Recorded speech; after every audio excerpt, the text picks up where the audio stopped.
Bem, sejam todos bem-vindos mais uma vez ao estudo do livro Mediunidade, Caminho para Ser Feliz. Nós estamos no capítulo 13, segunda parte, e vai falar sobre a vidência. Bem, vamos lá. Muitas pessoas dizem que gostariam de ver os espíritos, que deve ser emocionante vê-los, pois assim mais facilmente se comunicariam com eles. Alegam que a faculdade de vidência deve ser algo notável e até, se possível fosse, desejariam obtê-la, ou que ela lhes surgisse repentinamente e espontaneamente. Não faltam aqueles que afirmam ser-lhes imprescindível ver os espíritos, pois só desta forma creriam na sua existência, no Espiritismo. Bom, aí nós temos um comentário para fazer, né? Ver os espíritos é uma coisa muito difícil e complicada, né? Nós vamos, no decorrer do estudo aqui, a gente vai colocando algumas coisas, né?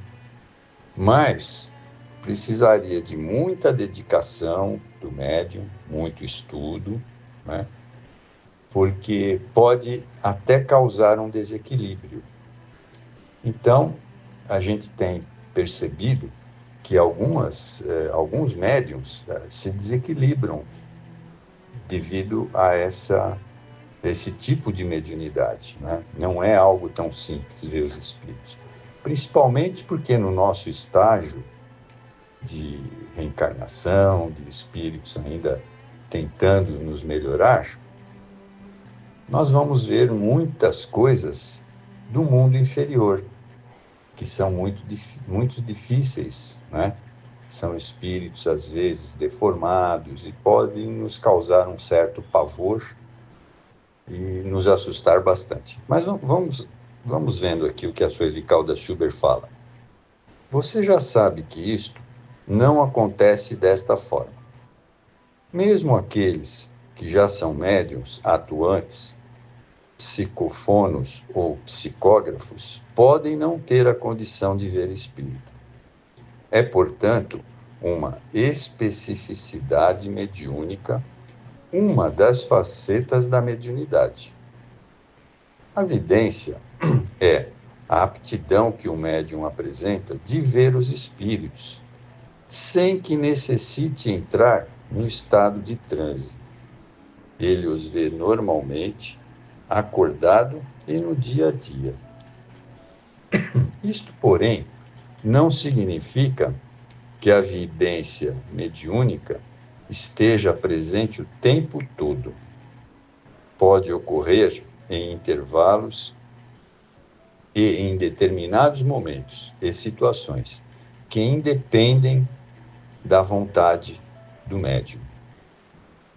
Vale ressaltar que esses espaços são benéficos para o médium, pois lhe seria até prejudicial captar a presença dos espíritos todo o tempo.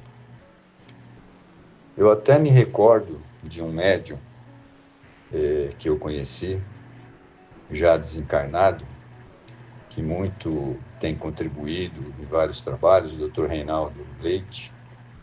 Ele era um advogado e chegou um determinado momento da sua vida que ele não conseguia mais nem dirigir, porque tal era o estado da vidência que ele tinha, que não lhe permitia mais distinguir quem era encarnado e desencarnado. Então ele tinha receio de dirigir, porque ele não sabia distinguir essa situação. Bem, mas continuando. Isto iria interferir e perturbar a vida cotidiana do médium. É por isso que eles têm a vidência, ora sim, ora não. A vidência tem ainda outras gradações, ou seja, pode ampliar-se mais e permitir que o médium veja cenas do plano espiritual, de forma clara e nítida. Nesses casos, ele entra em transe superficial ou profundo e vê cenas à distância, tanto do plano físico quanto do plano espiritual. É como se ele estivesse presente, assistindo-as, o que na verdade ocorre, pois sua alma se transporta, enquanto o corpo fica adormecido. Esse tipo de mediunidade tem o nome de clarividência.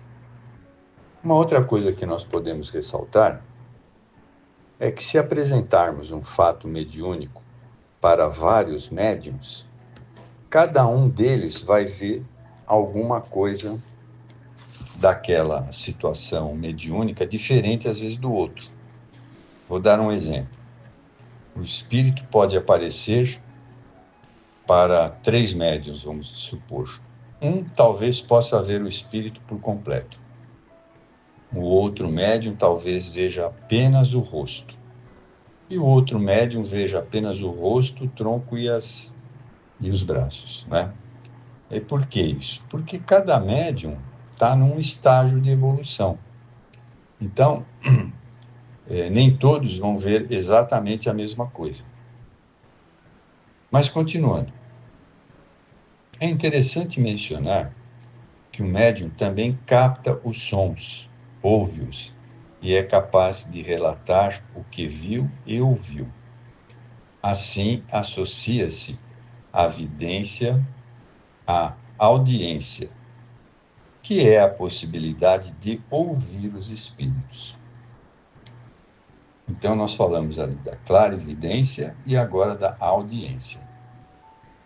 Um dos indícios da eclosão da mediunidade em certos indivíduos é a vidência. A pessoa diz estar vendo vultos mais ou menos nítidos, ou costuma ver espíritos dentro de casa, em seu quarto, às vezes em outros ambientes. E como eu falei lá no início, pode ser até assustador. Imagine você dormindo, aí depois você dá uma acordada e vê alguém sentado ali na sua cama, ou em pé te olhando, né? Deve ser de arrepiar. Mas vamos continuar. A vidência dos espíritos nem sempre é agradável ao médium, especialmente aos iniciantes, aquilo que eu falei no começo. Realmente, ela pode chegar ao ponto de incomodar e de assustar, principalmente de assustar, né? É que nem sempre o que se passa no mundo espiritual é bonito e agradável, o que denota ser uma sintonia com espíritos e planos espirituais inferiores, né? Como eu falei no começo, né? Como nós estamos ainda na caminhada e há muito a caminhar, a gente vai ver sempre mais as partes inferiores do plano espiritual, que são às vezes difíceis de digerir. Um médium vidente necessita estudar muito e compreender bem a sua faculdade, e também o melhor modo de exercê-la durante a reunião mediúnica. É preciso prudência para que não venha fantasiar as cenas, exagerá-las ou mesmo criá-las em sua imaginação.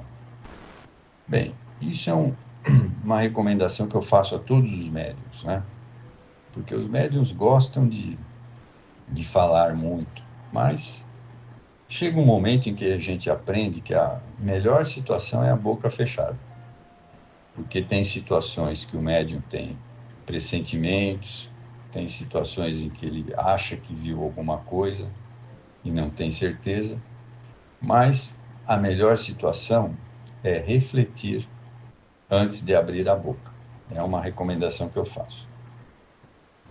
Mas aqui, continuando, deve ainda ter muito cuidado ao relatar o que presenciou, para não impressionar ou perturbar as pessoas. Pode acontecer que ele perceba determinada cena e a interprete erroneamente, o que é muito comum, hein? O que é, às vezes, até perigoso, né? Então, eu me lembro uma vez que o próprio Dr. Reinaldo me contou que ele foi num casamento e ele era um dos padrinhos e ele viu o espírito e o espírito virou para ele e falou assim: ele vai morrer, o noivo. Aí o doutor Reinaldo mentalmente ficou todo, né? Mas como que ele vai morrer? Poxa, está casando, vai morrer. Aí o espírito virou para ele: um dia ele vai morrer. Então, vejam que se ele tivesse falado alguma coisa, teria se dado mal, né? A sorte é que ele ficou quietinho. Bom, mas vamos continuando aqui. Conhecemos o caso de certo médium que, durante a reunião mediúnica, tinha o hábito de, a todo instante, ficar narrando o que via e ouvia. Foi assim que, certa vez, ela declarou ao grupo que estava vendo um caixão e um velório, deduzindo que um dos componentes ali do grupo, né, iria desencarnar em breve. Felizmente, a maioria dos presentes não levou em consideração tal previsão, pois já conheciam os excessos com que adornava as suas vidências. Entretanto, uma senhora mais idosa e mais impressionável tomou para si a revelação e deu bastante trabalho aos parentes, pois queria doar os seus bens, preparar a família, ao mesmo tempo em que se tornou muito emotiva, julgando ter que se despedir de todos. Olha só a consequência da coisa, né? O tempo passou, 10 anos transcorreram e nada confirmou o aviso.